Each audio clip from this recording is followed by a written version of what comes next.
วัสดีครับน้องนาวินบาปืนครับวันนี้ผมจะพาท่านผู้ชมมาดักกุ้งนะครับอันนี้คุณตาผมกำลังทำอยู่นะครับอันนี้คือของคุณตาผมนะครับจะเป็นลักษณะแบบนี้วันเนี้ยผมจะลองมาแข่งกันนะครับได้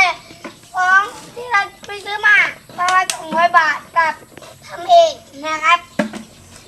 ดูสิว่าอันไหนจะได้เยอะกว่ากันนะครับวิธีการทำก็จะทำแบบนี้นะครับแล้วก็เสียบคือคล้ายๆที่กรองน้ำครับนี่คล้ายๆที่กรองน้ำเอาห่างเลยครับลูกมองไม่เห็นครับต้องตัดยังไงครับคุณตา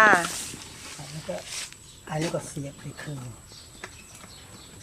ก็จะเสียบคนละด้านนะครับแล้วเอาไปใส่กุ้งก็เอาเหยื่อใส่ข้างในนี่แหละเอาเหยื่อมาใส่ข้างในใส่เหยื่อแล้วก็อันนี้ไปเนี่ยปักกับน้ำแล้วกุ้งมันจะเข้ายังไงคะคุณตานี่เข้าในรูนี้นี่อาหารก็อยู่ข้างในนี่แล้วมันจะออกได้ไหมครับตาไม่ออกถ้ามันมีรูเข้าไปได้ไอ้นี่มันก็ยังเปิดกุ้งนั้นน่าจะออกได้นะครับไม่ออกเนี่ยครับเดี๋ยวที่ผมจะไปใส่กุ้งส่วนผสมของเหยื่อมีอะไรบ้างครับก็จะมีข้าวสวยนะครับแล้วก็จะเป็นกะปิแล้วก็ข้าวคั่วใช่ไหมครับใช่ครับข้าวคั่วแล้วก็เอาทั้ง3อย่างมาคลุกเคล้ากันใช่ไหมครับให้มันเข้ากันนะครับใช่ครับหอมไหมครับไม่หอมครับมันเหม็นกะปิมากครับเดี๋ยวผมจะเล่นใส่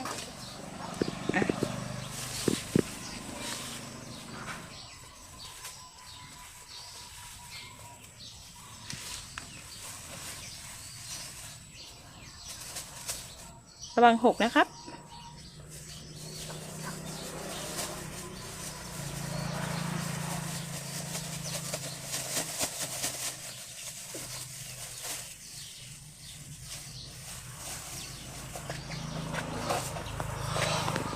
ได้แล้วครับ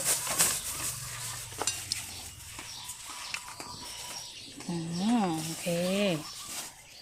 เดี๋ยวผมจะเริ่มเอาไปใส่บอลผมได้เริ่มมาใส่แล้วนะครับนี่ครับก่อนที่เราจะไปดักกุ้งเดี๋ยวผมจะให้อาหารเอาก่อนนะครับอาหารปลาเนี่ยน้องนาวินให้อะไรครับเป็นอะไรครับเป็นลำครับเป็นลำใช่ไหมครับใช่ครับถ้าผมช้อนปลาเราได้ปลานะครับอุ้ยเนี่ยครับปลามันคลอดลูกครับก็คือถ้าปลามันจะคลอดลูกมันจะเป็นตัวสีขาวไข่เป็นแบบเนี้ยแหละครับ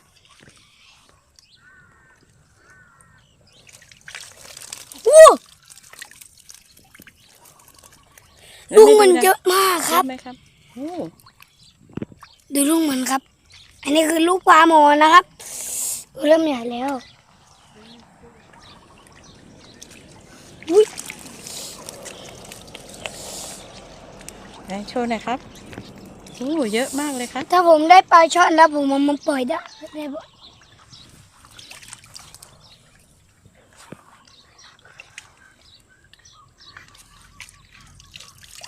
ไม่ได้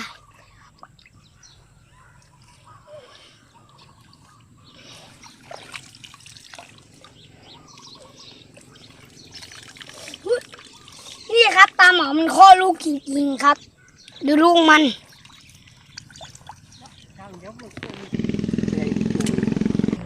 ตอนนี้นะครับคุณตาผมมาแล้วครับเดี๋ยวผมจะไปใส่กุ้งแล้วนะครับเวลาใส่เหยื่อคุณตาใส่ยังไงครับปั้นให้เป็นก้อนแล้วก็ใส่มาใส่มานี้นี่แล้วก็เอาอันนี้ปิดแล้วก็ไม้มันยึดใช่ไหมครับคุณตาครับอันนี้ปิดไว้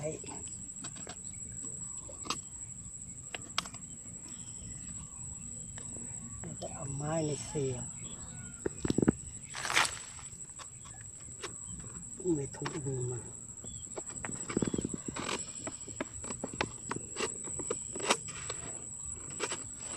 อันนี้เป็นกับดักที่เราผลิตขึ้นมาเองนะคะ ก็ใช้ขวดน้ำที่เราไม่ใช้แล้ว เราก็เอามาทำเป็นกับดักกุ้งนะคะ ใช่ครับ เดี๋ยวเราจะมาลองดูกันนะคะว่าระหว่างกับดักที่ผลิตขึ้นมาเองกับกับดักที่เราซื้อมานะคะ ว่า ใช่ อันไหนจะดักกุ้งได้เยอะมากกว่ากันนะคะ ระหว่างที่ผมจะลอง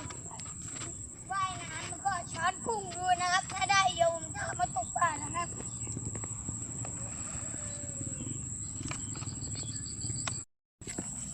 ระหว่างเราคนทานนะครับ ผมก็จะหาวิธีการดักกุ้งนะครับ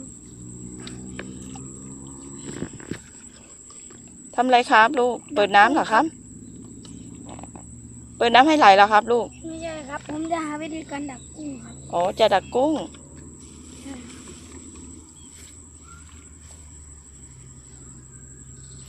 ทำยังไงครับวิธีการของหนูครับ แล้วผมต้องแสะดินออกก่อนนะแล้วผมจะเริ่มทำเลยนะครับให้น้ำมันไหลเลยนะครับทำอะไรเบาก็ทำไม่ได้ครับให้น้ำมันไหลขนาดนี้ครับแล้วเราก็เปิดขนาดของเราไว้ด้วยครับอย่าให้น้ำมันดูดไหลนะครับนอกจากแบบนี้นะครับ แล้วก็หาเอ็นแบบนี้มาวางไว้นะครับ อันนี้เป็นการดักปลาหรือดักกุ้งครับ ดักกุ้งกับดักปลานะดักอะไรได้หมดครับ ดักงูได้ไหมครับ โอ้ผมว่าน่าจะดักไม่ได้ เพราะว่างูน่าจะเข้าด้วยนะครับ งูเขาไม่เป็นไรครับงูเข้าผมก็ทิ้งไว้ครับ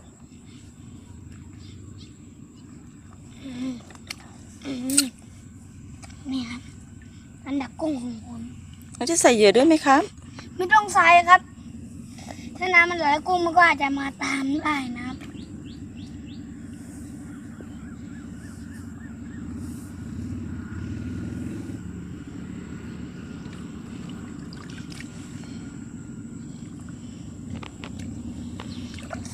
ผมก็จะทำเป็นแบบนี้นะครับ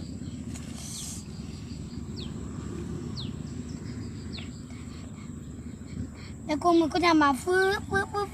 นะต้องมันกอง ใช่ เสร็จยังครับ คุณตาใส่เหยื่อเสร็จแล้วลูกไปะเดี๋ยวไปดูกันไปดูคุณตาก่อนครับ เสร็จยังครับ พอแล้วลูก ยัง โอเค เรียบร้อยแล้วแหละ ยัง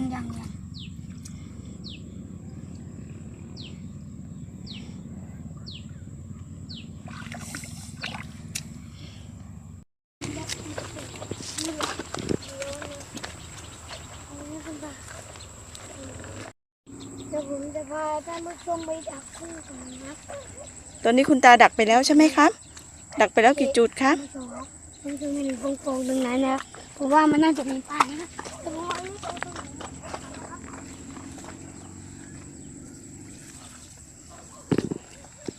นะคะให้คุณตาดูวิธีการใส่นะคะ ก็จะเอาไม้เสียบไปเลยค่ะ เสียบดินนะคะให้อยู่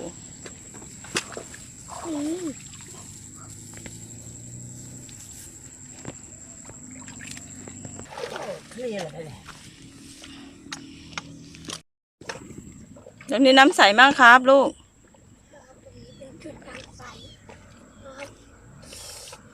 ใส่เรียบร้อยแล้วค่ะ อีกหนึ่งจุด ไม่รู้ ครับ ปลาซิวค่ะ ลูกปลาไหลอ่ะคือลูกปลาไหลหรือเปล่าลูกปลาไหลอ่ะ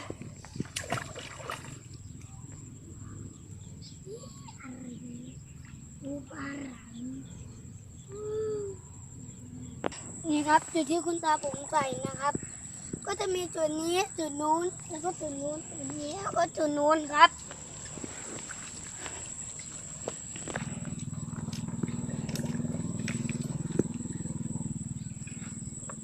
น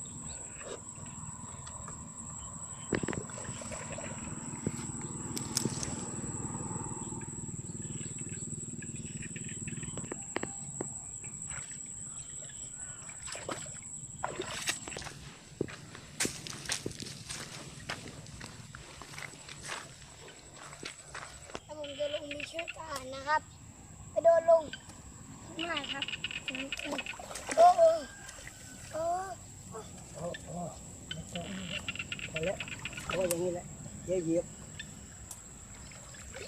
ขึ้นเลย พอแล้วครับลูกเสร็จแล้ว ขึ้นมา แล้วเราจะมาดูตอนไหนคะคุณตา ตอนเช้า ตอนเช้าเดี๋ยวตอนเช้าเรามาดูอีกทีหนึ่งนะคะ น้องนาวิน ใช่ไหมคะ น้องนาวินเดี๋ยวตอนเช้าเรามาดูอีกนาทีนะคะ ใช่แล้วครับ เดี๋ยวผมจะเดินช้อนกบเขียดนะครับเดินช้อนกบเฮ้ยครับผมช้อนได้หอยอะครับ เป็นหอยลายครับนี่เดี๋ยวผมให้ดูตอนนี้นะครับ ผมช้อนลงไปข้างในหน้านะครับ ผมช้อนได้หอยจุ๊บครับ ไหนครับ อันนี้น้องนาวินจะเอาไปเลี้ยงไหมครับ เอาไปเลี้ยงนะครับผมจะเลี้ยงได้อ่างนี่ครับเดี๋ยวผมไปโทรนะครับ เดี๋ยวตอนเช้าเดี๋ยวผมจะไปดูกำดักกุ้งนะครับ ตอนเช้าเจอกันนะครับบ๊ายบายเดี๋ยวผมเจอกันนะครับ ตอนเช้าเดี๋ยวผมไปทำกำดักกุ้งของผมก่อนนะครับ